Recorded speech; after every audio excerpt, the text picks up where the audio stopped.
Hello. एक बार फिर हम आप सबके बीच फिजिक्स के सेकेंड चैप्टर के साथ आए हैं। इसके पहले हम लोग जो है कि विभव और धारिता चैप्टर से हम लोग एक वीडियो बना चुके हैं जिसमें विभव और विभवांतर पर डिस्कस किए हैं।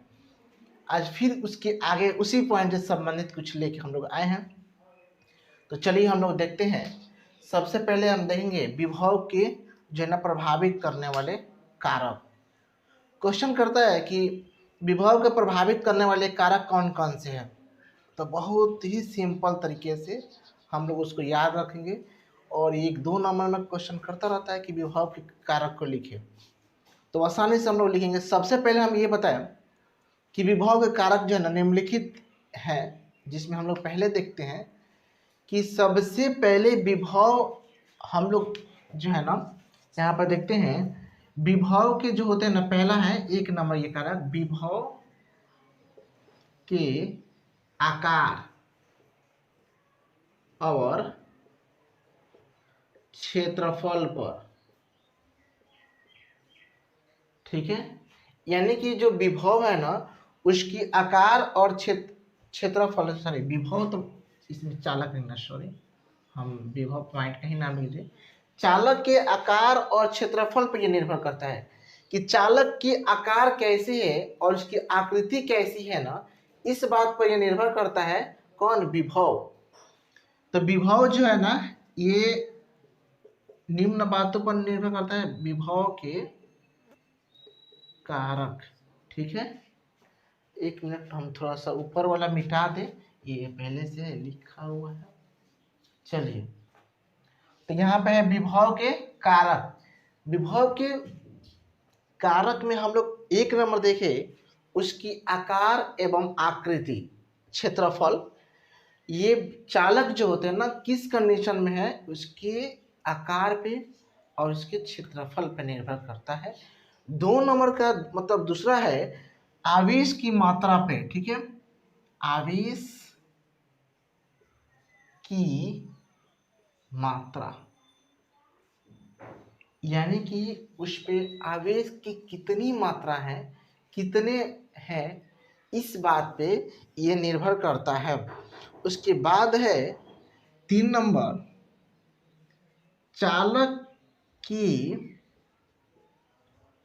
समीप किसी अन्य चालक को रखने पर। विभव जो है इस बात पर निर्भर करता है कि उसके आसपास कोई अन्य चालक रखने देने पे ना उस पे उसका प्रभाव पड़ता है, जिससे ये उसे प्रभावित करता है। और तीसरा है मतलब फोन नंबर है, फोन नंबर का है इसके आसपास के माध्यम पे, मतलब जो चालक है ना उसके चालक के चारों तरफ के माध्यम पर। तो ये 4 पॉइंट है विभव के कारक के रूप में, जिसे हम ऐसे भी याद कर रख सकते हैं। आकार और क्षेत्रफल पे, आवेश की मात्रा पे, चालक के समीप किसी अन्य चालक को रखने पे और उसके आसपास के माध्यम पर। ये जो है ना इनसे विभव पे प्रभाव पड़ता है, यानी वो प्रभावित होते हैं। इसके बाद हम लोग पढ़ने वाले हैं समविभव। बहुत अच्छा पॉइंट है समविभव। तो चलिए समविभव के बारे में हम लोग देखते हैं। इसके सबसे पहले हम चलते हैं इसके नाम पे, समविभव। तो आप लोग को ये थोड़ा थोड़ा समझ में आ गया होगा कि ये हम क्या पढ़ने वाले हैं। समविभव एक ऐसा पृष्ठ जिसके सभी बिंदुओं पर विभव एक समान हो, उसे हम समविभव पृष्ठ कहते हैं। ठीक है, ये है एक मान लीजिए पृष्ठ और इसकी ये है सेंटर। यहां से इसके सभी, ठीक है, एक मिनट, ये है आपको समविभव पृष्ठ। यहां से पृष्ठ के प्रत्येक बिंदु पर, ये जो प्रत्येक बिंदु आपको दिखाई दे रही है ना, इसके प्रत्येक बिंदु पर विभव एक समान हो तो उसे हम समविभव पृष्ठ कहते हैं। ठीक है, यानी कि पृष्ठ के प्रत्येक बिंदु पर विभव एक समान हो, पृष्ठ के प्रत्येक बिंदु पर विभव एक समान हो तो उसे हम समविभव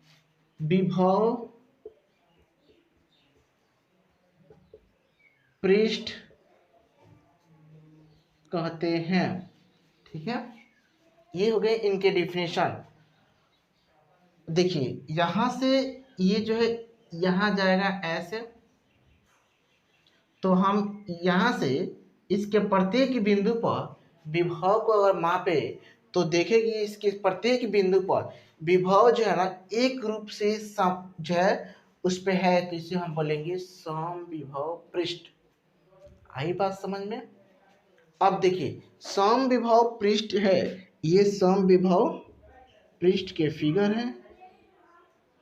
समविभव पृष्ठ के बाद अब इनके कुछ गुण हैं। ठीक है, तो समविभव पृष्ठ के कुछ गुण है, तो उस गुण में पहले देखेंगे कि इनके ये जो पृष्ठ है इनके प्रत्येक बिंदु पर जो विभव होते हैं ना वो एक समान होते हैं। यानी कि प्रत्येक बिंदु पर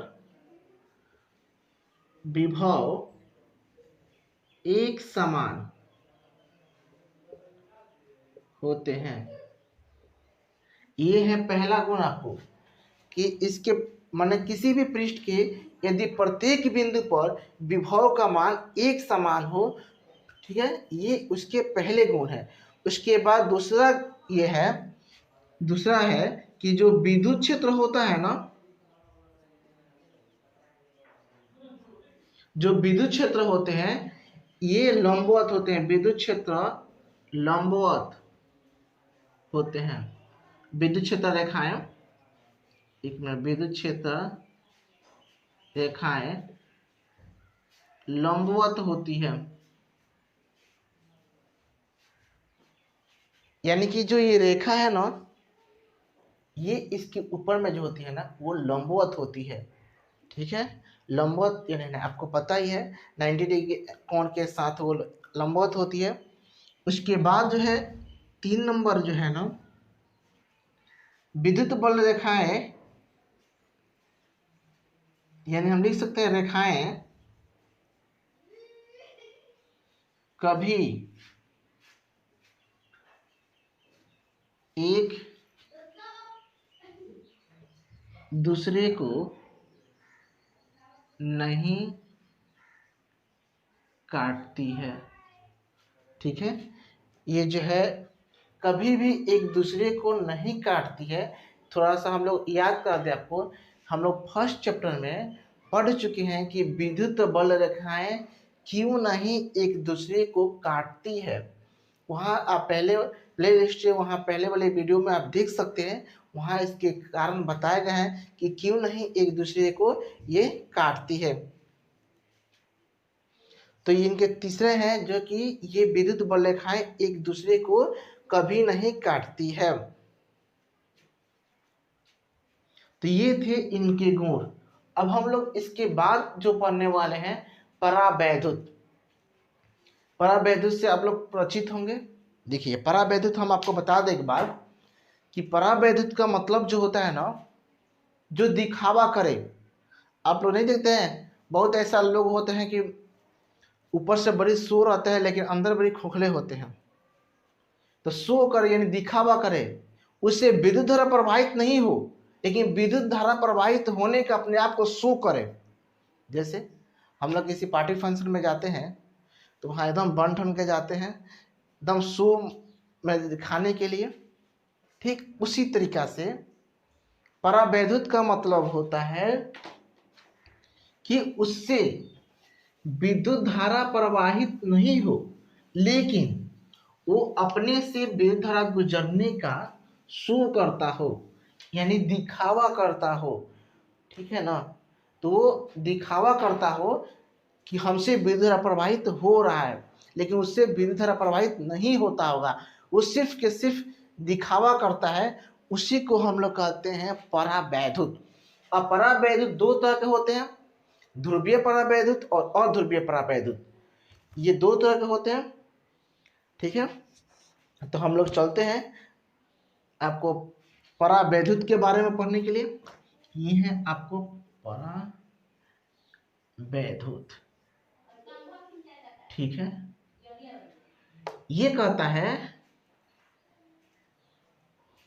जो वस्तु, क्या, जो वस्तु या पदार्थ, जो वस्तु या पदार्थ से, यहाँ पर जिस करते हैं सबसे अच्छा, जिस वस्तु या पदार्थ से विद्युत धारा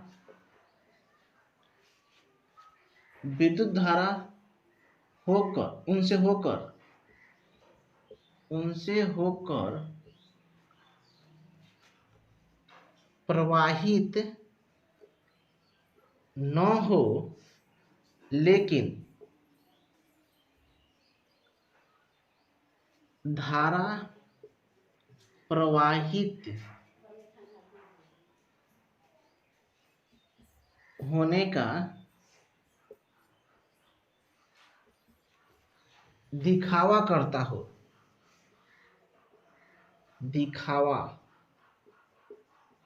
हो, तो उसे हम परावैद्युत कहते हैं। अब परावैद्युत देखिए, परावैद्युत के प्रकार। अब परावैद्युत दो तरह के होते हैं, एक होता है ध्रुवीय परावैद्युत और दूसरा होता है अध्रुवीय परावैद्युत। ठीक है, परावैद्युत दो तरह के होते हैं, एक ध्रुवीय परावैद्युत और एक अध्रुवीय परावैद्युत। तो दोनों प्रकार में हम लोग देखते हैं कि ध्रुवीय परावैद्युत और अध्रुवीय परावैद्युत किसे कहते हैं। बहुत ही आसान तरीका से और आसान हम लोग देखते चलते हैं। अब सबसे पहले हम आपको बता दें ध्रुवीय परावैद्युत के बारे में। ध्रुवीय परावैद्युत के बारे में बताएंगे, उसके बाद अध्रुवीय परावैद्युत के बारे में बताएंगे। तो ध्रुवीय परावैद्युत का मतलब होता है कि जिसमें धन आवेश के केंद्र और ऋण आवेश के केंद्र एक दूसरे के समानुपाती नहीं होते हैं, उसे हम ध्रुवीय परावैद्युत कहते हैं। और जिसमें धन आवेश तथा ऋण आवेश के केंद्र एक दूसरे के समानुपाती होते हैं, उसे हम अध्रुवीय परावैद्युत कहते हैं। फिर से तो हम इसका डेफिनेशन लिख देते हैं। ठीक है, यहाँ पे हो जाएंगे कि ध्रुवीय और अध्रुवीय परावैद्युत में यहाँ पे होगा ऋणावेश के केंद्र तथा धनावेश के केंद्र एक दूसरे के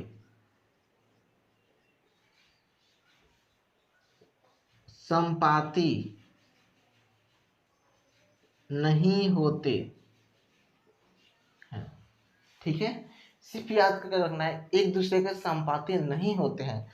ठीक यही डिफिनेशन यहाँ होगा और यहाँ हम बोलेंगे कि ऋणावेश कि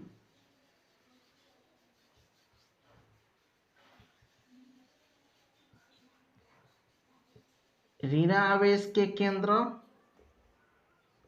तथा धनावेश के केंद्र एक दूसरे के संपाती होते हैं। धन आवेश का केंद्र और ऋण आवेश का केंद्र एक दूसरे के संपाती होते हैं। तो देखिए एक बार हम फिर से बता दें कि परावैद्युत जो होते हैं ना वो दो तरह के होते हैं। एक होते हैं ध्रुवीय परावैद्युत और दूसरा होते हैं अध्रुवीय परावैद्युत। ठीक है, जिसमें केंद्र संपाती नहीं होते हैं उसे ध्रुवीय परावैद्युत कहते हैं, और जिसमें केंद्र संपाती होते हैं उसे हम अध्रुवीय परावैद्युत कहते हैं।